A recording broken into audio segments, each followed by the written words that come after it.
os dois anjos mais enigmáticos mencionados na Bíblia. Primeiro, os Ofanim. Ofanim é o antigo termo hebraico que se refere a rodas.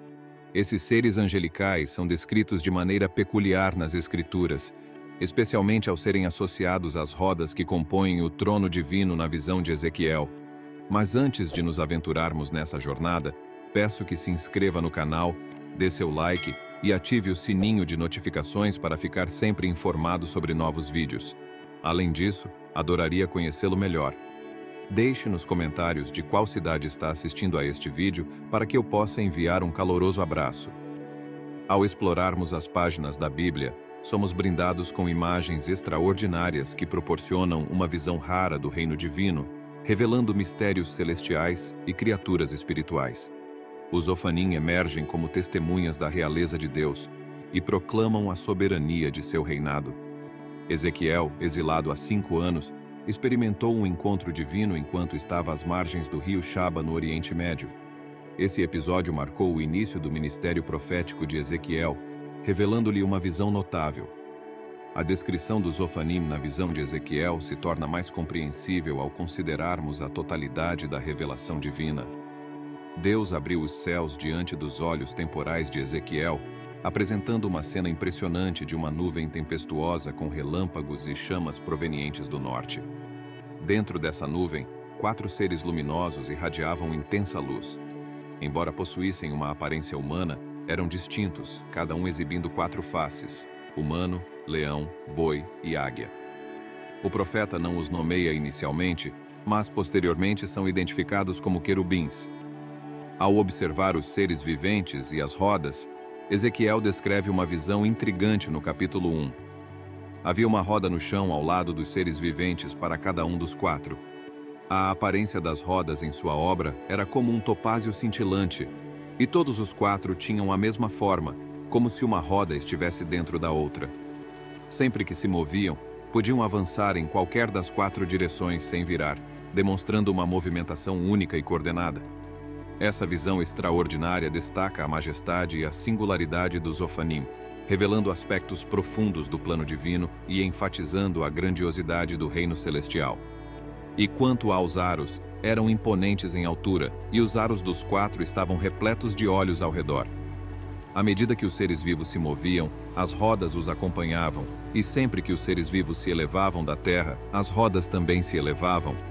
Para onde quer que o espírito estivesse prestes a ir, eles seguiam nessa direção, e as rodas ascendiam exatamente como os seres vivos, pois o espírito deles estava nas rodas.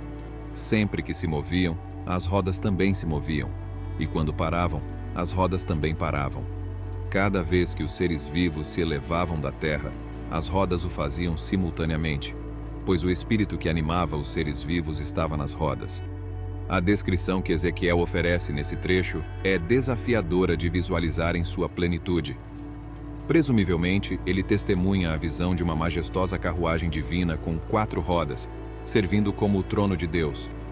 A cena transmite uma sensação de movimento e atividade incessantes, não apenas por parte dos seres vivos, mas também pelo trono onde Deus está assentado. Apesar da capacidade aparente das rodas se moverem em qualquer direção, não há caos ou desordem percebidos em seus movimentos. Um comentarista bíblico proeminente sugeriu: como rolamentos de esferas, poderiam mover-se em qualquer direção sem depender de um mecanismo de direção convencional. Em relação aos aros, sua altura era impressionante, e estes estavam adornados com olhos ao redor. Mais uma vez, a descrição de cheios de olhos ecoa a descrição dos querubins feita por João, transmitindo uma sensação de conhecimento excepcional e inteligência. Eles não são simplesmente componentes metálicos inertes. Sua vitalidade é evidenciada pelos olhos que possuem, capazes de discernir caminhos, e pela ligação vital com as criaturas vivas acima deles. As 4 rodas e seu movimento harmonizavam-se com os 4 querubins enquanto giravam. Eles estavam interligados de tal maneira que Ezequiel pôde afirmar: os espíritos dos seres vivos estavam nas rodas. Essa concepção dos Ofanim é corroborada em Ezequiel capítulo 10, versículo 9 ao 13.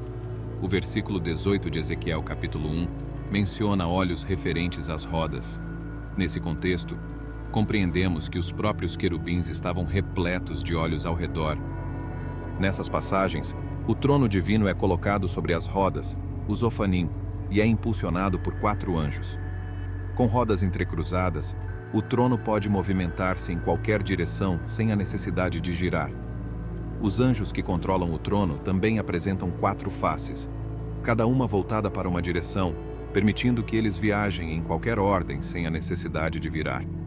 Os seres celestiais em questão são identificados como querubins, enquanto os ofanim têm suscitado fascínio, sendo posteriormente atribuídos uma existência própria pelos escritores apocalípticos judeus.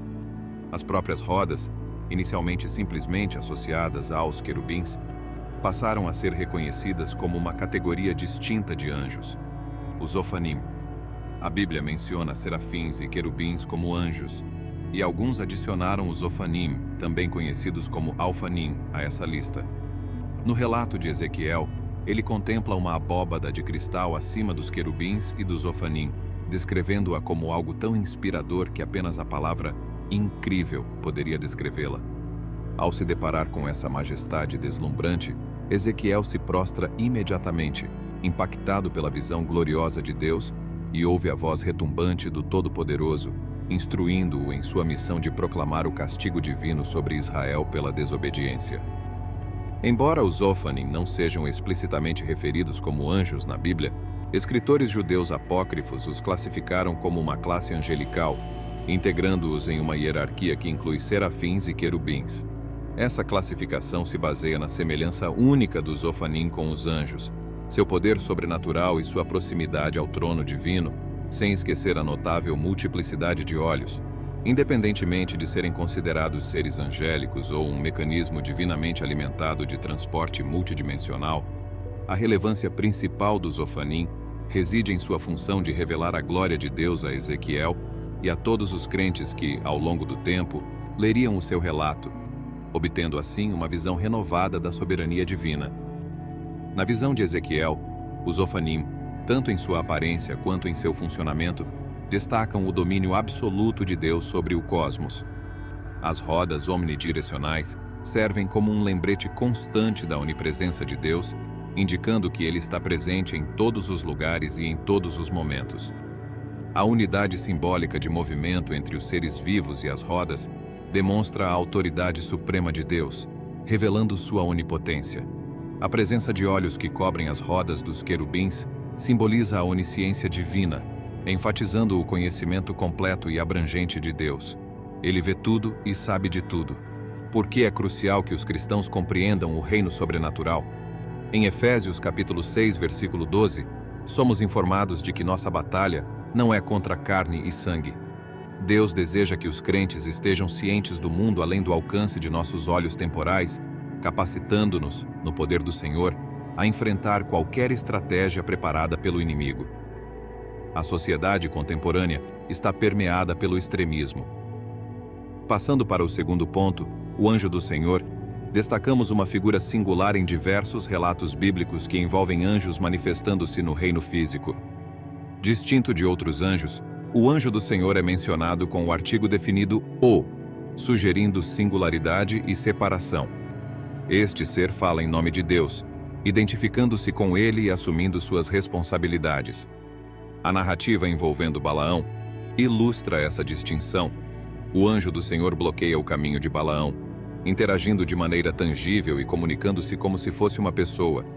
Este episódio destaca não apenas a presença física do anjo do Senhor, mas também sua capacidade de trazer julgamento divino, enquanto o burro de Balaão, agindo sob orientação divina, resgata o profeta do perigo iminente. A presença física e a comunicação tangível do anjo do Senhor são ressaltadas no encontro com Hagar, quando pela primeira vez esse ser é mencionado nas Escrituras. O anjo a instrui a se arrepender, oferecendo-lhe uma promessa de proteção caso obedeça. No Novo Testamento, embora os anjos sejam mencionados frequentemente, não há registros do anjo do Senhor após o nascimento de Cristo. Essas narrativas sublinham a importância de reconhecer a realidade do reino sobrenatural, revelando a presença ativa de Deus em nossa vida e a necessidade de permanecermos atentos aos sinais e direcionamentos divinos. Chegamos ao término desta jornada, e agradeço por nos acompanhar nessa exploração das histórias da Bíblia Sagrada. Deixe um amém nos comentários para que eu possa compartilhar um versículo bíblico especialmente para você. Se apreciou este conteúdo, não se esqueça de se inscrever no canal. Até a próxima jornada. Que a paz e a esperança estejam com você hoje e sempre.